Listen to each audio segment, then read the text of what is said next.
telefone gratuito. As pessoas aí têm mais facilidade com a internet. Eu estou de acordo consigo. Com a internet seria para quem não era preciso, o telefone está lá. E mais, quando há apagão, aparece, olha, ligue, faz favor, ficam a saber que não avariou a televisão. Ligue, por favor, para o telefone tal ou para a internet tal.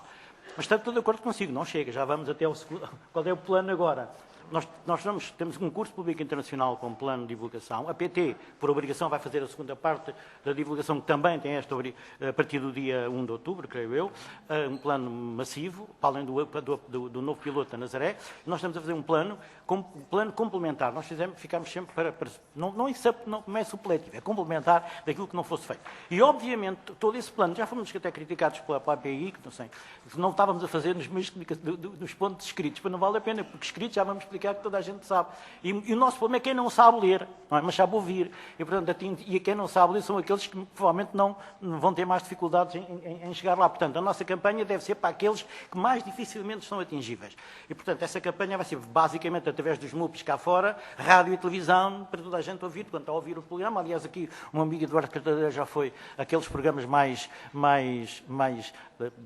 vistos durante a tarde e amanhã, ainda levou assim umas palmadas das pessoas para notar como é que é. E nós, aliás, o Sr. Ministro falou às televisões que não têm dado a colaboração, que podiam ficar claro, eu disse, se alguém disser que eu disse, eu não nego, que não é dada a colaboração que devia ser, e o Sr. Ministro fez uma sugestão às televisões naquela reunião, e estou a começar a ter confidência, também era bom que vocês pudessem lá mais naqueles programas mais populares e tal, mas parece que ninguém respondeu a esta sugestão.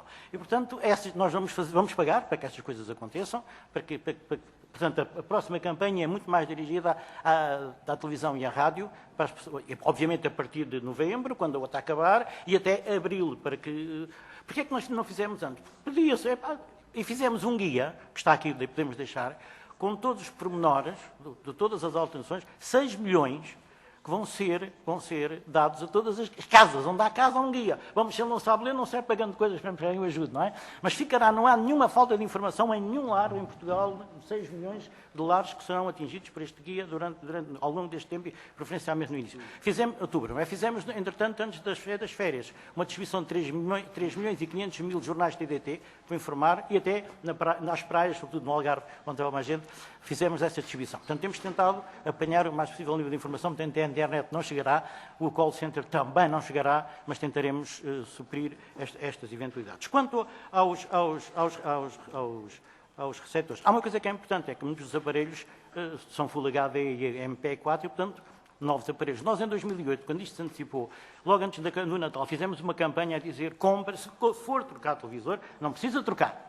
Claro, ninguém tem que trocar televisor. Mas se for trocar televisor, veja se compra um 2008, 2008 foi a data, um MP4 e Full HD. Eu recordo-me de ter ido comprar nessa altura, a um daquelas grandes... E queria me impingir um que era MP2. Eu disse, a mim não me impingem, e espero que não impingem aos outros. Portanto, é preciso ter cautela, porque alguém, ainda por cima, poderá pensar que tem, está lá escrito Full HD, mas tem MP2 e não serve, porque não é a nossa norma. Então, nós tentamos prevenir isso tudo. Portanto, as caixinhas são só para quem não tem estes televisores, não é?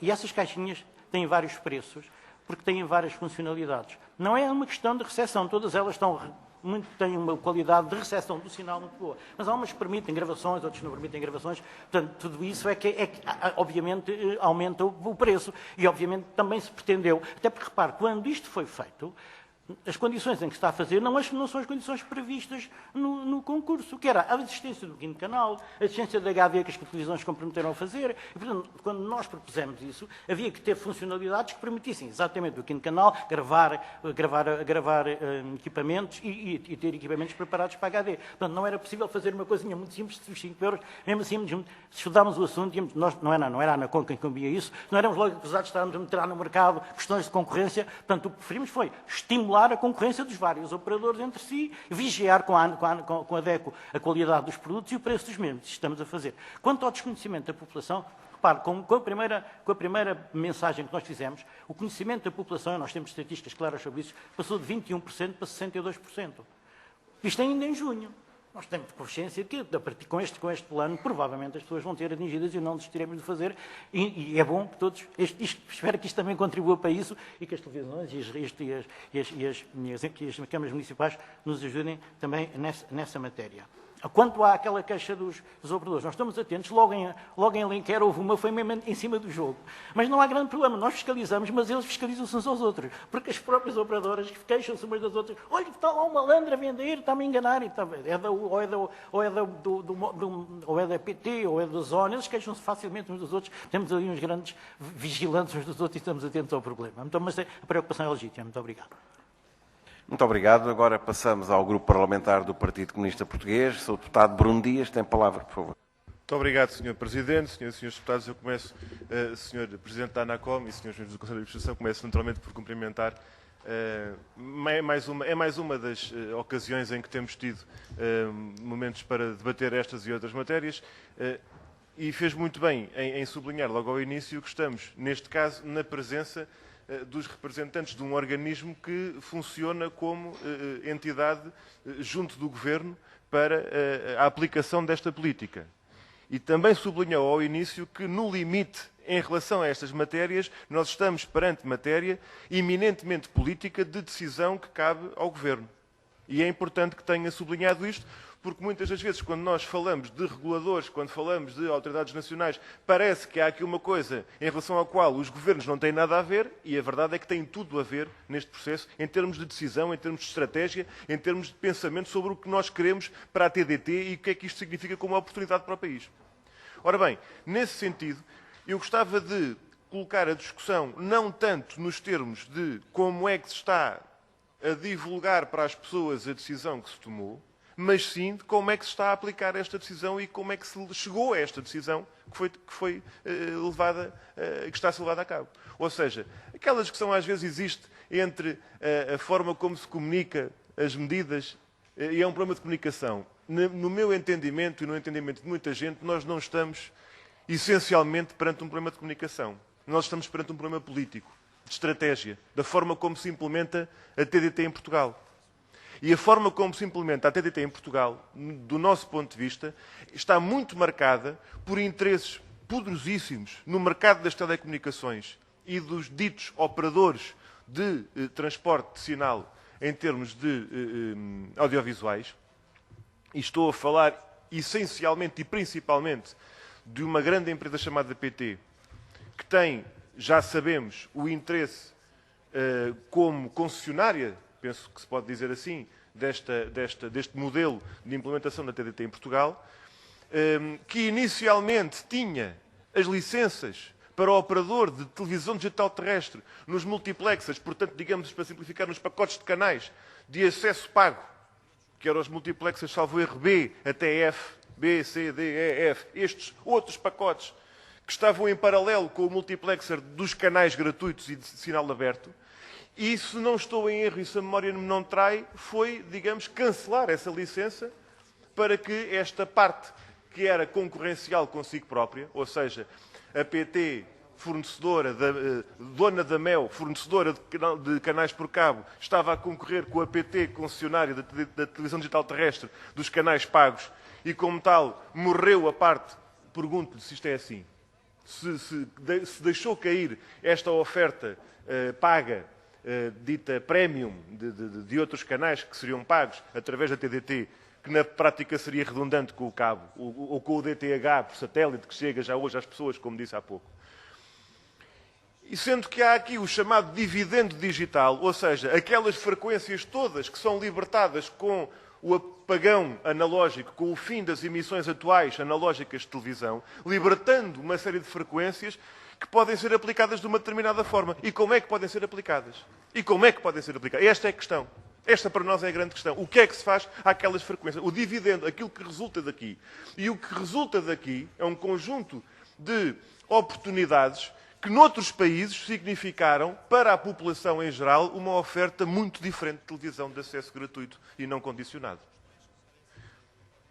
Suécia, 9 canais de acesso gratuito e aberto. Espanha, 20. França, 18. Alemanha, 15. Itália, 27. Reino Unido, 38. Eu não sei se isto é atualizado, isto tem pelo menos um ano, mas estes números identificam claramente o que foi a diferença para aquelas pessoas nestes países todos passarem a ter estes canais de sinal aberto, quando nós havia aqui um brinde que era assinado pelo governo na altura, que era o 5º canal. deixou-se cair, aparentemente, vamos ver até onde é que o Tribunal vai, até agora, que se saiba, e salvo decisão em contrário do Tribunal, o quinto canal não existirá. E qual é aqui o grande incentivo para as pessoas? Para terem o descodificador, ou para terem o novo televisor, ou para terem o acesso à TDT? É que se não o fizerem, não há televisão em casa. Não há televisão em casa. E isto é uma coisa verdadeiramente inaceitável do ponto de vista político. E isto é uma decisão da administração da ANACOM? Eu acredito que não é. Eu acredito que não é. Portanto, é uma questão política, em que há uma responsabilidade do ponto de vista governamental e há outra do ponto de vista de aplicar e concretizar as decisões. E há uma questão que se coloca neste momento, que é o que foi feito e o que está a ser feito a esses outros canais, entre aspas, frequências, que serão libertadas com o switch-off analógico. Parece-me a mim que é essencialmente para novas gerações de telecomunicações. Mesmo que haja o reforço do multiplexer A, em termos de largura de banda, digamos assim, em termos de capacidade, o que eu pergunto é, os 4 canais que existem vão passar a ter capacidade de emissão em alta definição, em HD? Vou encaminhando para o fim, Sr. Presidente, vou terminar. Ou seja, a qualidade de emissão dos 4 canais que existem. Qual é a evolução que vai haver? A capacidade, do ponto de vista do espectro radioelétrico e de frequências, para aumentar o leque de canais em acesso livre e gratuito para as populações. Se nós quisermos politicamente aumentar essa oferta, tecnicamente, que preparação é que pode ser feita em relação a isso? Que folga é que existe em relação a essa matéria? E para terminar, Sr. Presidente, em termos dos descodificadores e das opções, digamos, inclusivas, de apoiar as pessoas com mais dificuldade, as pessoas idosas, as pessoas que não têm dinheiro para comprar, nem parece mentira, mas há quem não tenha 30 euros para um descodificador. Há quem não tenha. E, portanto, a pergunta que fazemos é, em concreto, quanto dinheiro... Tenho que terminar, Sr. Presidente. Vou terminar, Sr. Já ultrapassou só tenho esta largamente. ronda, isto dava para uma tarde inteira. Quanto dinheiro se comprometeu a PT a disponibilizar para isto? E como é que se vai processar esta disponibilização de verbas da PT para essas ações inclusivas em termos de descodificadores? Porque eu já ouvi falar em 12 milhões, já ouvi falar em 40 milhões, em termos de dinheiro, em termos de verba. Peço-lhe que termine, não traga mais perguntas. E quantas pessoas isto representa, Sr. Presidente? Muito obrigado. E quantas pessoas isto representa? Quantos descodificadores vão ser entregues às pessoas e a quantas entidades em relação a esta verba que a PT assume o compromisso junto do Estado? Muito obrigado. Muito obrigado. Eu pedi aqui aos serviços que fizessem distribuir por todos os deputados esta informação sobre o dividendo digital. Sr. Presidente da ANACOM, tem a palavra, por favor. Muito obrigado, Sr. Deputado Bruno. Como sempre, eu gostaria de distinguir duas coisas. Responsabilidades da ANACOM num ponto que não foi do Governo, foi da ANACOM. Uma decisão que a ANACOM tomou, eu assumi inteiramente, que é o aceitar a devolução das licenças dos MUCs BEF. Já vou explicar porquê. É da ANACOM essa responsabilidade, não é do Governo. E as outras, as razões da TDT, para trás e depois as de para a frente, o que é que se vai fazer? São 3 planos. No último nós temos algumas sugestões de abertura, não é do nosso plano, nós estamos dispostos a colaborar com a IER, com o Governo, para dizer quais são as... E há muitas condições, como vai ver, o dividendo digital proporciona muita abertura, muitos canais libertos para os broadcasters poderem fazer, para os da televisão continuarem a lançar mais canais como quiserem, mas isso é uma questão do Governo. Mas só depois do switch-off. Quer dizer, não sei se está a ver. Nós estamos a discutir uma coisa que só tem mérito depois do switch-off está feito. Só nessa altura é que esses canais estão libertos. Até lá não estão. Portanto, não vale a pena. É evidente, quando estávamos atrás, valia a pena ter feito um programa total de atenção. Não o tendo feito, agora temos que pensar, depois disto está feito, como é que vamos fazer? Qual foi a razão porque nós devolvemos o switch? Não sei se recorda, que a Capitã não concorreu sozinho aos MUCs BIF. E que houve outra concorreu, depois aquilo agravou-se imenso tempo, quase um ano em tribunais, e quando as decisões do tribunal vieram, evidentemente as condições eram diferentes. Os MUCs BEF já não justificavam, a própria TDT a preços baratos já não justificava, porque todas as outras alternativas de venda já estavam ao nível da TDT. E a prova disso tem-me lá a posteriori. E o Sr. Deputado há pouco levantou. Nós demos conta que estava a ser oferecido em Alenquer, por um operador de cabo, os canais, não sei quantos canais, e mais um bocado de internet, a 10,99. A 10,99 por mês. Portanto, de facto, a TDT, MUCs BEF, não teria qualquer condição para competir com eles. Portanto, não foi essa decisão que nós fizemos e acho que fizemos bem. Não valia a pena. E, pelo contrário, libertou, desde já, todos os MUCs 61 a 68, que tinham depois de ser alterados para o tal dividendo digital, porque os MUCs 61 a 69 são, por decisão internacional, reservadas às comunicações eletrónicas, onde vai haver o leilão que está agora em curso para se poder operar. É outro campeonato.